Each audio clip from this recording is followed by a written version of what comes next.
All right, the big story is how are we going to replace Frank Ragnow? Well, what if the Detroit Lions, did they find his replacement and he's already on the team? It's a guy that we've forgotten about. It's Florida Gators center Kingsley Iguakun, who we got undrafted last year. He was on the practice squad. He went undrafted because he had some injuries, and he's just chilling on our roster. It's like, oh, what? Okay. So this is something that this is his one-on-ones. He's just kind of like, he's 6'3", good size, nasty little dude. Look, oh, got beat there. That's okay. But what you're seeing here is just consistent. Hard to get past him. Here he is at guard. Don't forget about this guy. Again, went to Florida, didn't transfer anything, was there, started a couple years straight. Then he had an ankle injury, took him out. Then he went undrafted, and the Lions scoop him up. And so when you look at how the Detroit Lions offensive line might look, it's hard to know, but let me just show you this here. Is we've got a couple options that we know about, meaning Tate Ratledge. The limited time that we've seen in OTAs, Tate Ratledge is gone. That's our second round pick from last year, or from this last draft, from Georgia, All-American, starter at, like, to get him in the second round, late in the second round, was huge. But we get him. Graham Glasgow, Mahogany at guards. Glasgow is the big question mark. We love Mahogany and what he can do. We love Frazier, another rookie. We love this new Tristan Colin guy that we just got out of Arizona. Graham Glasgow, because if Graham is good, then we're good. I mean, really. Put him at guard. He's good. A couple years ago, he played great. I mean, remember, he comes to the Lions, plays great. Then he goes, gets big money at Denver.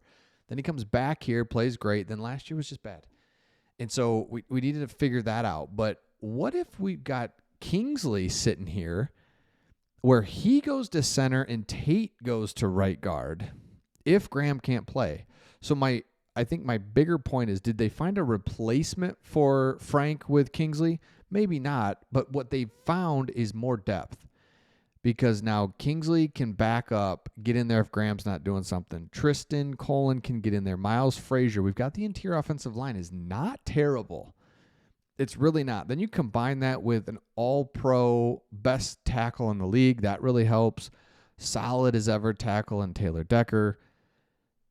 We're fine. We're just fine. Like, seriously, I'm less and less worried the more I look at it, because the thing about Frank that I think we all have to remember, the guy was an absolute warrior and was playing through so many things that at the end of the day, he was just he was so close to not playing every week that it's almost like you rip the Band-Aid off. I mean, again, you miss him, want him 100%, but it's like you rip the Band-Aid off and it's like, all right, we're just going to go without you. Because remember last year he had like a torn pec. His toes are like falling off his feet. What was the other thing he had? I think he had a knee, all kinds of stuff. He had his throat was like, his trachea was not slashed, but like torn.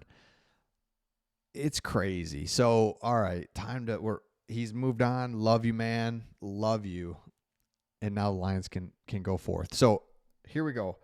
Another thing that's interesting is PFF put out one reason for every team to be optimistic.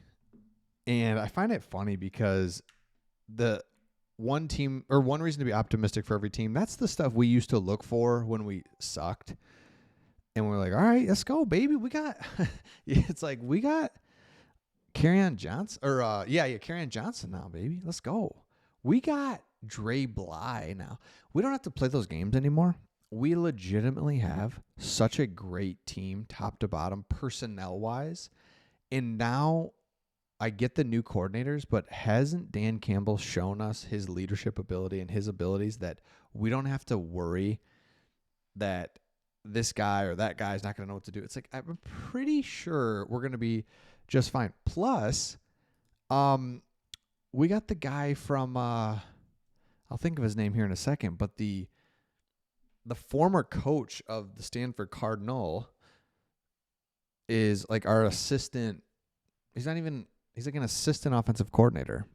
We've got a loaded offensive coordinator, offensive coaching staff room, defensive coaching staff room. We're going to be just fine. Here's the PFF article. It talked about Aiden Hutchinson's return. That's why we can get excited. Hutchinson was on his way to an historic performance through not even full 5 games. He led the NFL with 45 pressures, 8 sacks, 95 PFF pass rush grade, and an incredible, let's call it 40% pass rush win rate. So 4 out of every 10 rushes, he was causing some sort of problem. And the PFF rating for defensive ends, I really like it. It's one of those positions that PFF can really get down because they can look at pressure, sacks. They plug that into their algorithm, and I think edge really comes out nice and clean. So anyway, to see 95 is just crazy. I love it. And I am optimistic about his return. He's at a great age to come back from it. Marcus Davenport, I continue to talk about how I'm so excited about him. I think if he can just get lucky, man, have some luck on his side and get healthy, he's great. He's like literally a great player. And everyone makes fun of him because he gets hurt. I get it. Absolutely. He can't get on the field. You got to be available. I get it. I understand. But let's go. It's a fresh year. He's healthy. He's healthy now. So here we go. So Aiden Hutchinson, Marcus Davenport, our defensive ends, if those two can do it, awesome. Because remembered, Muhammad's not terrible. Hassanin, let's go, give us a little something. We've got enough edge rushers to just be okay. I know we all want, just because, remember, Aiden Hutchinson is all world if he comes back healthy. It's like you can't have 2, I guess you can, but it's hard to find like 2 all-world guys. It's like we've got a great pass rusher. Defensive tackles are good. Linebackers are great. Secondary is great. So we're in really good shape. Defensively, the whole thing. So let me know your thoughts in the comments. Make sure you subscribe if you haven't. Kingsley. Florida. What if he's great? That adds depth. He's been on the practice squad. He's basically redshirted last year. Another guy to develop and see what we got. So let me know your thoughts, and we'll see all of you on the next one.